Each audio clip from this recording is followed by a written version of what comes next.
and welcome to Stand Up for Jehovah. I've got a funny little story for you today. It dates back to something that happened in my old congregation before I left. There was a mother and a daughter living in a house together. I think the daughter was about 20 or something. And she had a boyfriend, and they were all Jehovah's Witnesses. And the mother let the boyfriend move in. Obviously, they had their own bedrooms. It was all above board. But at some point, the relationship broke down. And the girlfriend and the boyfriend were no longer together. At this point, the boy stayed living there because he didn't have anywhere to live. And you can see where this is going, can't you? Shortly afterwards, the mother, who was probably my age, like utterly ancient, copped off with the boyfriend, who was, I think, 24. She was like double his age. Oh, no, she wasn't my age. What am I saying? I just gave it all away there, didn't I? And they got married. So now in the same house, you've got the mother, the daughter, and the ex-boyfriend, who is now the daughter's stepdad. And of course, that's kind of weird, isn't it? I mean, I know there's no suggestion that anything untoward happened. So it's not like one minute you're poking your boyfriend and the next minute your mum's poking him. But it was still quite weird, and the funny Jehovah's Witness angle on this story was that the boyfriend then started acting like the step-parent and issuing rules and edicts according to the Jehovah religion for this girl who'd been his former girlfriend. So he was like giving her like times that she could be in and things that she couldn't and couldn't do. And he was only about 2 years older than her. So naturally she moved out of the house, and that was all very awkward. And they all carried on coming to the meetings, and you just put an SEP zone around it, don't you? Somebody else's problem, and try not to think about it. Now, I'm not suggesting in any way that any of this is to do with Jehovah's Witnesses. These situations occur in life. It's just life, isn't it? But the funny thing about it happening within the witnesses is that they have this huge issue about, we're the cleanest people on earth, we're the only people that are moral and upstanding, and all the people in the world have got no morals. And so there's this added layer of expectation that you don't expect those situations to happen within a witness context. In fact, you certainly don't expect them to happen at Bethel. And I've got a beautiful story from London Bethel. Back in the 80s, my sister and brother-in-law were accepted to London Bethel and went together as a married couple. Now, it was my understanding, back then at least, that single sisters weren't allowed in Bethel. I would assume that's the same now, because it would just be a hot pot of hotness and potness, wouldn't it? I mean, it's bad enough them all poking same-sex people, but if you allowed girlies in there as well, God knows who did poke.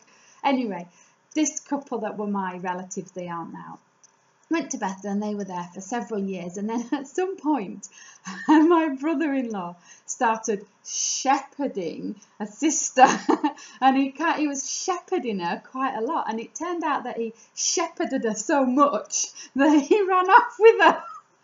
And it's not funny. It's not funny. But the way he did it was absolutely brutal. He waited until my sister-in-law had gone to do her work at Bethel. She was a cleaner, so she'd gone out Saturday morning to do her shift. And while she was gone out of the Bethel property that they lived in, it was a flat that we visited that they shared with other Bethel people, he cleared out everything that they owned, all the furniture, and he left her a note on the mantelpiece so that when she came back from being a good Bethelite lady and cleaning all the Bethel things, she found her husband, all her worldly goods gone, and a note saying, I've been shepherding a sister, and that was that. Now, she was given special dispensation to stay at Bethel, even though she was no longer with a man, a Rottweiler on a lead to make her safe. And obviously, eventually, she married another Bethelite. And I'd like to think, because I never met them after that, I'd like to think he was a lot better looking than the first one, because the first one was quite podgy and unattractive. So I'd like to think that she upgraded on the Bethel brothers front there. And again, these things happen, don't they? I'm not saying that people in the world... People in the world don't do that. But Bethel? Come on, it's Bethel. It's the most holy place on earth. You're the cleanest people on earth. You've got morals. You don't do things like that. You don't shepherd people. Apparently you do. Now, the other interesting angle to this, the Jehovah's Witness angle, is of course the disfellowshipping bit, which kind of adds this delicious slow motion dimension to it all.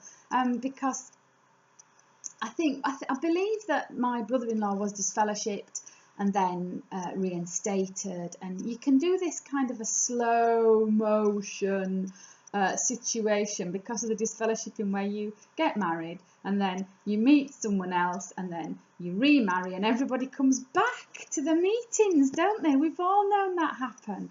Or I've not known it personally, but I've heard enough stories of people telling me in local congregations, you know, so and so. In fact, my friend said it happened to a close relative of hers, that they get married, two couples, you know, do the okey pokey with each other, leave or get disfellowshipped, swap partners, remarry, and then get reinstated, and then it's all happy days. In fact, it kind of reminds me of country dancing a bit. It's a bit like swapping your... It's just a bit like swapping your partners, isn't it? The Virginia reel. Okay, everybody get together for the Virginia reel. First couple marry in the Kingdom Hall. Second couple marry, the meetings are a ball. Bow to your partner, promenade your own. Do do do do do do do do do do do. First couple have a fling, a cheeky bit of sin. Second couple have one too, they might as well join in. Bow to your partner, promenade your own. Do do do do do do do do do do do. First couple drift away, a tactical divorce. Swap all your partners and then return, of course. We've all swapped partners, we promenade our hall. We're Jehovah's people, the cleanest of them all, them all. We're Jehovah's people, the cleanest of them all. That would make field service awkward, wouldn't it? If you all return with your new partners and you're in the same hall and you go out to the same field service, Brother Adulterer, would you like to work with Sister Victim, your ex-wife? No, I'd rather drink toilet water through a sweaty sock. Would you like to work with Sister Adulterer, your new wife? Yes, I think I will. Or would you rather work with the babysitter? Ha ha. She needs a bit of shepherding. Know what I mean? Oh, field service was never that interesting when I was a kid. Or maybe it was and I just didn't notice it all going on. Which brings me to the king story of them all. I'm not going to mention who posted this online because I haven't got permission to use her name or not. But somebody posted this great story online of a couple that her family knew, a young couple with children. And after they'd sort of lost touch with them and then caught up with them again a few years later, they found out that the husband had had an affair with the 15-year-old babysitter. And because the babysitter was now pregnant, he was marrying the babysitter. So the wife divorces the husband who's marrying the babysitter, and she moves away. She moves away to another city. And guess what? She marries her ex-husband's dad. So now she's her own ex-husband's stepmom. That is amazing. That's got to be the king of all stories, hasn't it? So how does this work with the children? So for her, she's not only the mother of her children, she's also the step nana of her children simultaneously. Boy, that's one confused family there, isn't it? So all this business, you know, of a threefold cord cannot easily be broken. Oh, it can. Of course it can. A threefold cord. They should say it in their wedding speech, shouldn't they? A threefold cord cannot easily be broken unless your babysitter is really hot, in which case it's open season.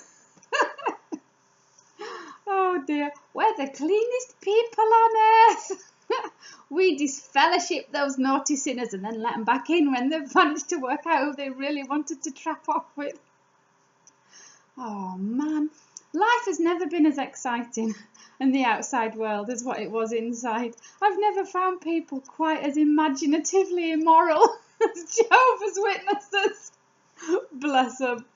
Thank you for listening to another episode of Stand Up for Jehovah.